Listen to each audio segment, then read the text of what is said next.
अस्सलामुअलैकुम दोस्तों, मेरा नाम है ज़ैन रज़ा और आप देख रहे हैं टेक एक्सपर्ट यूट्यूब चैनल। दोस्तों, आज की इस वीडियो में हम बात करने वाले हैं कैमटेसिया के एक एरर के बारे में। कभी कभार क्या होता है कि हम कैमटेसिया में किसी प्रोजेक्ट को ओपन करते हैं और जब उस प्रोजेक्ट को प्ले करते हैं तो हमें प्रीव्यू बार में अपनी वीडियो नज़र नहीं आती, बल्कि इस तरह से ब्लैंक स्क्रीन नज़र आती है। तो ये एरर हम किस तरह से सॉल्व करेंगे देख लेते हैं इस वीडियो में।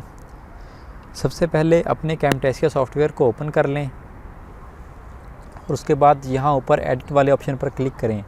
यहाँ लास्ट पर आपको प्रेफरेंस का ऑप्शन नज़र आ रहा होगा, इस ऑप्शन पर क्लिक करें तो आपके सामने इस तरह से प्रेफरेंस बॉक्स ओपन हो जाएगा। यहाँ से लास्ट पर एडवांस वाले ऑप्शन पर क्लिक करें और हार्डवेयर एक्सेलरेशन वाले ऑप्शन में आ जाएं।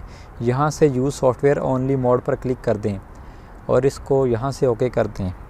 उसके बाद अपने कैमटेसिया सॉफ्टवेयर को रीस्टार्ट करें। तो चलिए मैं दिखा देता हूँ कि हमारा एरर सॉल्व हुआ है कि नहीं। मैं अपने उसी प्रोजेक्ट को दोबारा से लोड करूँगा और अब इसको प्ले करके दिखाता हूँ। तो आप देख सकते हैं कि प्रीव्यू बार में हमें अपनी वीडियो नज़र आ रही है। तो दोस्तों, इस छोटी सी ट्रिक के साथ आप अपने इस एरर को सॉल्व कर सकते हैं।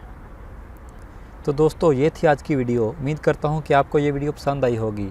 अगर आपको ये वीडियो पसंद आई है तो वीडियो को लाइक करें, अपने दोस्तों के साथ शेयर करें और चैनल को सब्सक्राइब करना ना भूलिएगा।